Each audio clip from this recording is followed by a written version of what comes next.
that to biology ఎలా చదవాలో will see now. First ఈ చాప్టర్ వైజ్ వెళ్ళండి, topic wise. For example cell and cell structure, cell organelles first cover చేయాలి because lot of questions ఇందులో నుంచి వస్తాయి. For example prokaryotes and eukaryotes, the difference between these two is very very important. ఇలా diagram వేసుకొని చక్కగా revise చేసుకోండి. ఆ తర్వాత సెల్ ఆర్గానల్స్, ఈ సెల్ ఆర్గానల్స్ గురించి క్లియర్గా చదువుకోండి, వాటి functions, types and location. For example Golgi, lysosome, vacuoles, plastids, mitochondria, all that. Then go to cell structure, like what does each part do, plasma membrane, cell wall, what they are made of, adi good important. Then go to tissues chapter. In tissues, please cover all the plant tissues and also animal tissues. ఈ classification, difference between parent and colon and sclerenchyma is very very important, and also xylem and phloem.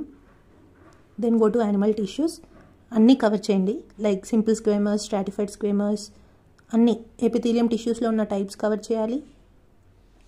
And also connective tissue and areolar tissue, lymph అందరు neglect చేస్తారు, but lymph మీద questions ఉంటాయి. Please cover lymph topic also. Then go to the life processes. Life processes అంటే ఏం లేదు, excretion, circulation, respiration, nutrition, digestive system, reproduction, ఇలా. So ఇది మనం ప్లాంట్స్లో కవర్ చేయాలి అండ్ హ్యూమన్స్ సిస్టమ్ కూడా కవర్ చేయాలి. ఇలా అన్నిటికీ ఒక ఇన్ఫోగ్రాఫిక్ నోట్స్ అయితే వేసుకోండి for quick revision. And blood కూడా, you can't ignore blood chapter, మంచి కవర్ చేసేయండి.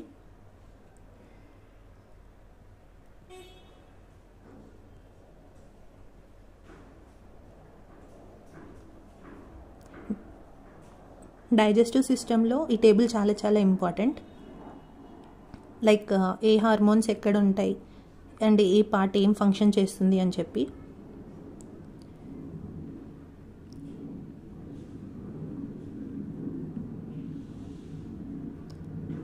ఎండోక్రైన్ అండ్ ఎగ్జోక్రైన్ సిస్టమ్ కూడా క్లియర్గా చూసుకోండి.